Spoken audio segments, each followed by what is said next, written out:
Patrick Mutuku leo hii amelala mochari. Na ile kosa kubwa Patrick alifanya ni kuamka asubuhi na kuenda kufanyia biashara apate pesa alishe familia yake. Ni haki si haki?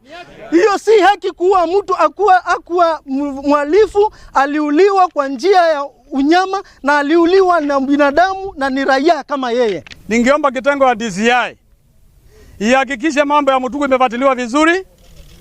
Na ajabu alikuwa ameanguka kwa gate ya mtu na wanasema hakuna mtu aliona akiuliwa. Penye alikuwa ameanguka hapo tu, on your right ni gate ya Boma Kubwa iko hapo.